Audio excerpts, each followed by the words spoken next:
the old joke is, how many psychoanalysts does it take to change a light bulb?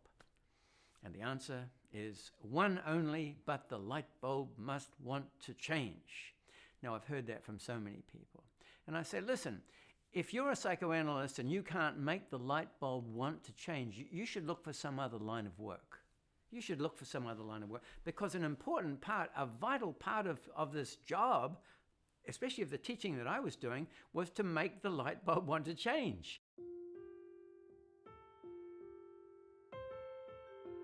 First, that we need to get religion as such out of the equation, because people were using religion as an excuse for being in there. They were saying, God brought me in here.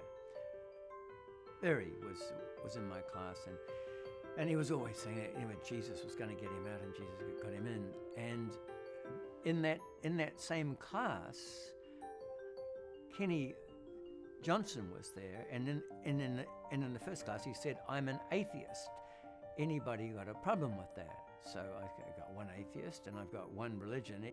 So I said, okay, we're going to have a debate now. We're going to have a debate. We're going to have an impromptu debate, and let's set the thing up. And Barry, I want you to lead one team, and Kenny, you're going to lead the other team. Barry will lead the affirmative team, and Kenny will lead the negative team. And they said, well, John, what is the subject? I said, I'm going to give you the subject. I wrote it up on the board, that God does not exist. I turned to the class. I said, so the motion before this House is that God does not exist. I call upon Mr. Herbert Berry to open the case for the affirmative, and he will be arguing, of course, that God does not exist. Well, he's a dyed-in-the-wool, deep fundamentalist. So Berry stands up.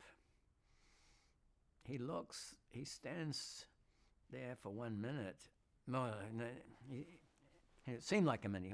He didn't say anything. He said, I can't do this, and we shouldn't be doing this. He said, this is a sacrilegious debate. I can't stand here. I can't stand here leading an argument that God does not exist.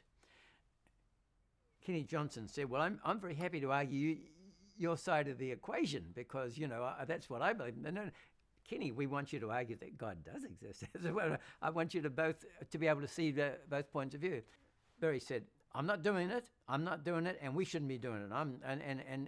And that's that. He said, we're not doing it. He looks at the guys, we're not doing it. I said, here's the thing, Barry. We need you to be able to see all sides of an argument. And so what you're doing, really, I'm asking you to play devil's advocate. He said, John, I'm not playing devil's advocate in the devil's playground. We got the devil's playground here. I said, so I'm not doing it. Barry, if you're not going to do this, then you're not going to let anyone else do this, right? You don't want anyone else to do it? No, I'm not doing it. We're not doing it. He said, okay, Barry, there's the door right there, because I'm going ahead with this debate anyway. I did give him the opportunity to speak from the floor, but he wouldn't do that either. The whole thing was off the wall as far as he was concerned. There's the door, Barry. If you want to walk through it, you just let me know. You walk out there and you can explain that you're no longer in the class, because you don't have to be here. You get paid for being here. I don't get paid anything. You get paid $1 a day for being in this class, actually.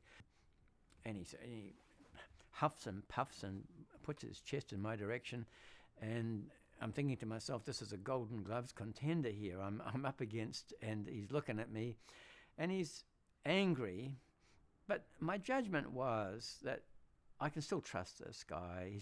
I don't think he's going to swing at me, and so that was why I said, you're going to walk out the door. And you know what he did? He turned on his heel and he walked out the door. There's the door over there. I see him, he goes out, he walks out the door. Door swings behind him, almost closed. The door never quite closed. It was open a crack or something. He's gone. I turn to the class. Everyone's very silent. I said, so, gentlemen, I say to the guys, you see with your own eyes that how hard it is for some people to even speak about their beliefs, to question their beliefs. So we are trapped,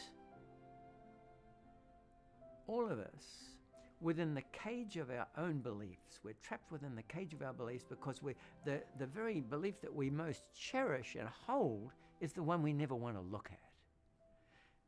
And anyway, I said, okay, so we're going to go ahead with the debate. Who's going to take Barry's place? Anyway, and they said, oh, well, anyway, Celso in the class said, I will. Fine. Okay, Celso. Just as he steps forward to make the argument or whatever, the door opens again. Barry has been standing outside the door, pushes the door open. He walks back in. He said, I'd changed my mind. Is that okay? I said, that's the purpose of this class. The purpose of this class is to change minds and to show that you can change your mind anytime you feel like it. But you're still going to make the same argument. If you'd like to lead the team, yeah, I'll do it, John. I'm going to play devil's advocate. And he did it. He was good. He was good. The end of that story was, 13 weeks later or whenever it was, when we brought in a team from the outside to debate the inmates, Barry was in the team for the inmates, and he was the best speaker on the day. However you perceive, whatever you perceive your reality to be, whatever we perceive... I would say that he blew everyone away, but of course... you wouldn't want me to do that. That has got a double meaning. But anyway, he got up and he was just great. So he learned to debate, he learned to think. He held true to his Christian beliefs, which I never wanted them to go away. I didn't care. I didn't care what anyone's religion is, but I wanted him to be able to see. I wanted everyone to be able to discuss it and make a choice for themselves. I want you to see the world through your own eyes. In order to see the world through your own eyes, you have to know what these other people are thinking.